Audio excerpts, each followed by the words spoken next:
मुरली के धुन नियन, मुरली के धुन नियन, मुरली के धुन नियन जादू चला रहल बा।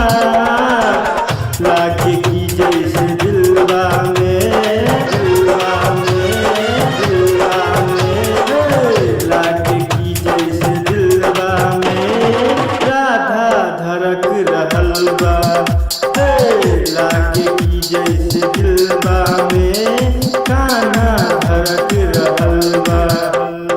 बंसी के धुन नियन, बंसी के धुन नियन।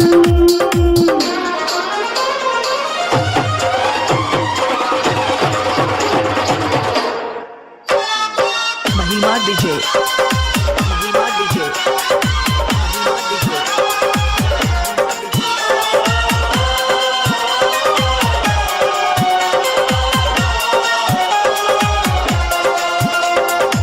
बस एक चौक पाली, बस एक चौक पाली, बस एक चौक पाली। मारे मटका के झोंका, गिरे कान्हा के माखन, खुद फूल हो गइल बा। मटका से भरल माखन, मटका से भरल माखन। मारे मटका के झोंका, गिरे कान्हा के माखन, खुद फूल हो गइल बा। मटका से भरल माखन, ई मटका के बनावट माखन चुरा रहल बा।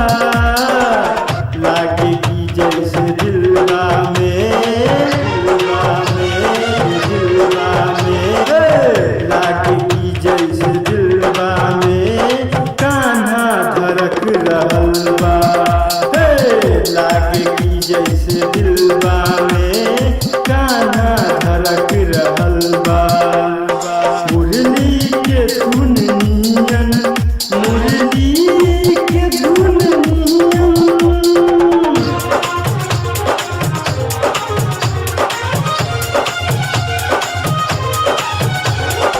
महिमा डीजे, महिमा डीजे, महिमा डीजे।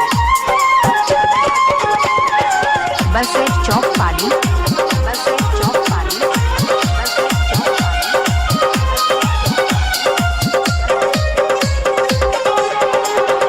बंसी के तोहर मुरली जब गुन से गुनगुनाता, लागे कि मोर कान्हा बगिया में गुनगुनाता, बगिया में गुनगुनाता।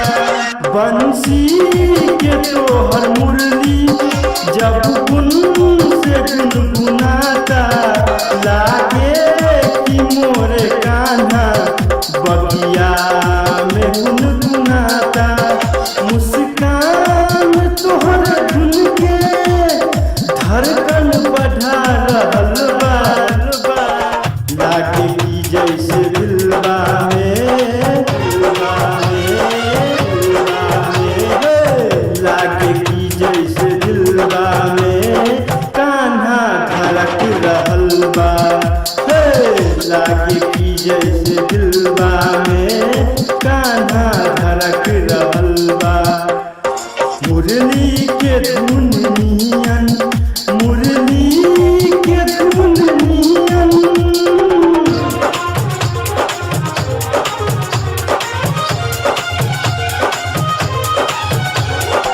महिमा डीजे, महिमा डीजे, महिमा डीजे। बस एक चौक पाली, बस एक चौक पाली, बस एक चौक पाली।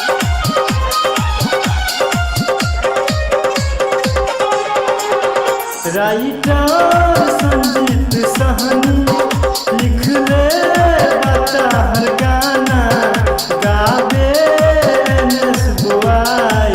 नंद लाला हो तोहर गाना, नंद लाला हो तोहर गाना। राइटर संजीत सहनी लिखले बता हर गाना,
महिमा डीजे जैसे दिलवा में राधा धड़क रहल बा।